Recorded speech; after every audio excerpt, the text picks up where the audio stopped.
মুরগির মাংস ভুনা করে, ঝোল করে বিভিন্নভাবে খাওয়া হয়ে থাকে। কিন্তু ভর্তা করে খুব কম সংখ্যক মানুষই খেয়ে থাকেন। খাবারের রুচি ফেরাতে মুরগির মাংসর একটি মজাদার ভর্তা রেসিপি নিয়ে এসেছি। রেসিপিটা পুরো দেখতে আপনারা আমার সাথেই থাকুন। আসসালামু আলাইকুম, হাঁড়িপাতির ব্লগ থেকে স্বাগত জানাচ্ছি। কেমন আছেন আপনারা? আশা করি ভালো আছেন।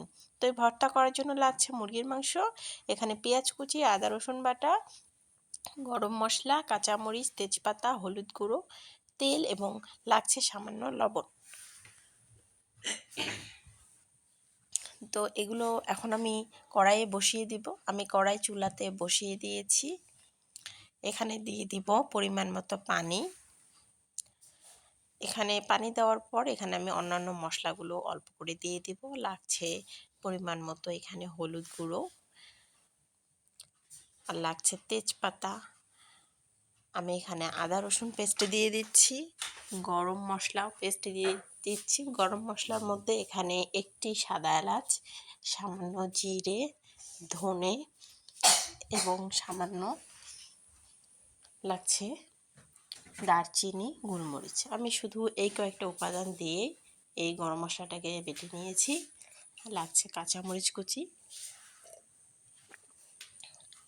আপনারা এখানে কাঁচামরিচ কুচিটাও দিতে পারেন, কাঁচামরিচ গোটালটাই দিতে পারেন। আমি এখানে গোটালটা দিয়েছি। তো দিয়ে লবণ দিয়ে আমি ঢাকনা দিয়ে ঢেকে দিয়েছিলাম। এই তো পানিটা শুকিয়ে এসছে।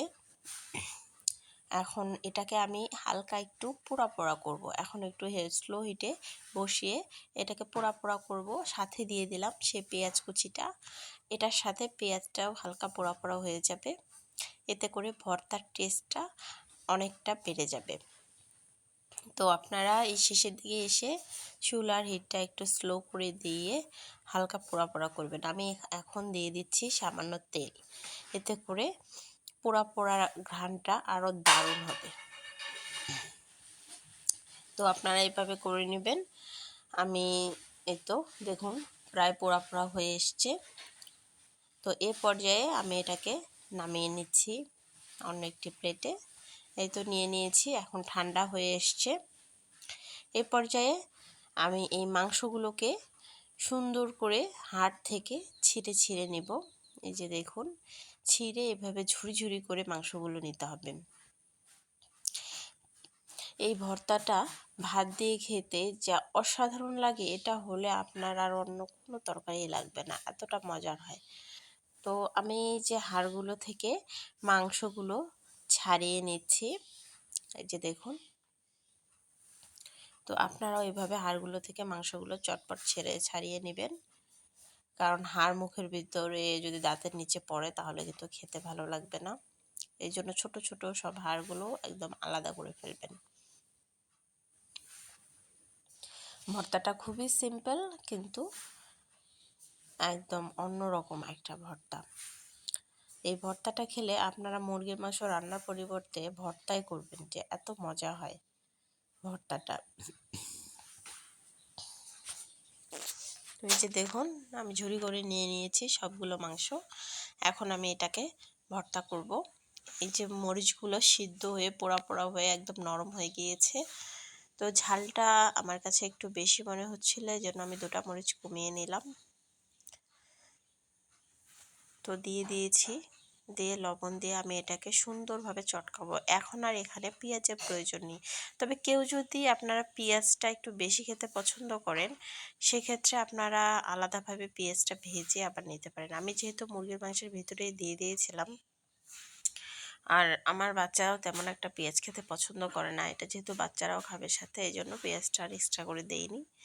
এখানে দিয়ে দিলাম ঘানিতে ভাঙা খাঁটি সরিষার তেল, ঝাঝালো। তো আর কিছুই দিব না, জাস্ট এটা দিয়ে আমি মাংসগুলোকে সুন্দরভাবে মাখিয়ে নেব। মাংসগুলো যেহেতু মশলা দিয়ে সিদ্ধ করেছে, এতটাই টেস্ট হয়েছে, বাচ্চারা তো এমনিই খেয়ে ফেলছিল। তো আমি এভাবে মাখিয়ে নিচ্ছি, সুন্দরভাবে মাখিয়ে নিতে হবে। আপনারা চাইলে এখানে লেবুর খোসার যে সবুজ অংশটা, সেটা গ্রেড হালকা করে দিতে পারেন, এতে করে ফ্লেভারটা আরও অসাধারণ হবে। আমার কাছে লেবুটা ছিল না।